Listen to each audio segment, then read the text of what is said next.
Yes మళ్ళీ నేను దళిత సంఘర్షణ సమితి జిల్లా అధ్యక్షుని. మేము కలెక్టర్ గారికి ఒక అర్జీ రూపంలో ఇచ్చాము. మేము అర్జీ రూపంలో ఏంటంటే ఎస్సీ ఎస్టీ కార్పొరేషన్లకి ఇప్పటికీ రుణాలు ఇవ్వలేదు సార్. ఓసీ కార్పొరేషన్ కి బీసీ కార్పొరేషన్ కి డబ్బులు ఇచ్చినారు. ఇచ్చి కూడా 6-7 నెలలు అవుతుంది. వాళ్ళందరూ కూడా ఖర్చు పెట్టుకొని తినేసినారు. కానీ మా ఎస్సీ ఎస్టీలకి మాత్రం దళితులకు, గిరిజనులకు, యానాదులకి, మాలకి, మాదిగకి మా కార్పొరేషన్ ద్వారా మనకు రుణాలు ఇవ్వలేదు. ఇంత దారుణం సార్ ఇది. గ్రామాల్లో అత్యంత పరిస్థితి ఏర్పడింది. ఆర్థిక పరిస్థితి వాళ్ళందరూ కూడా బ్యాంకుల దగ్గర డబ్బులు ఇవ్వకపోగా ప్రైవేట్ బ్యాంకుల దగ్గర డబ్బులు తీసుకొని, వడ్డీ వ్యాపారస్తుల డబ్బులు తీసుకొని, తండ్రి వ్యాపారస్తులతో డబ్బులు తీసుకొని వాళ్ళందరూ కట్టలేని పరిస్థితుల్లో దారుణంగా ఇల్లు కూడా వదిలిపెట్టిపోతున్నారు. మా ఎస్సీ ఎస్టీల పరిస్థితి, ఆర్థిక పరిస్థితి, పనులు లేక ఉపాధి పనులు చేసినా కూడా 3 నెలలకి డబ్బులు ఇవ్వలేదు. వాళ్ళు ఎంతో వేల మంది సిబ్బంది ఉన్నా కూడా వాళ్ళు డబ్బులు ఇవ్వట్లేదు.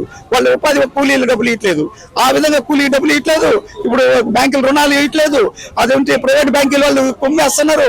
అధిక వడ్డీలకి తీసుకొని వీళ్ళు తీసుకోవటం, వాళ్ళు కట్టకుండా ఊరదులు పెట్టి వెళ్ళిపోవటం అత్యంత దారుణ పరిస్థితులు గ్రామాల్లో ఉంది. మాకు రుణ పరిస్థితులు దారుణంగా ఉన్నాయి కాబట్టి తప్పకుండా మాకు కలెక్టర్ గారికి చెప్పాము. కలెక్టర్ గారు కూడా మన రాష్ట్ర స్థాయిలో చెప్తాను, మా నిరసన తెలియజేస్తున్నారు. మేము న్యాయం జరిగేంత వరకు పోరాడతాం సార్. ఎట్టి పరిస్థితుల్లో ఈ ప్రైవేట్ బ్యాంకులు దోపిడీ నుంచి కాపాడాలని, ఈ వడ్డీ వ్యాపారస్తులను కాపాడాలని, ఈ తండ్రి వ్యాపారస్తులను కాపాడాలని మేము కోరుకుంటున్నాం సార్. దీనికోసం మేము మా ఎస్సీ ఎస్టీ కార్పొరేషన్ ద్వారా రుణాలు ఇచ్చేంత వరకు పోరాడతాం సార్.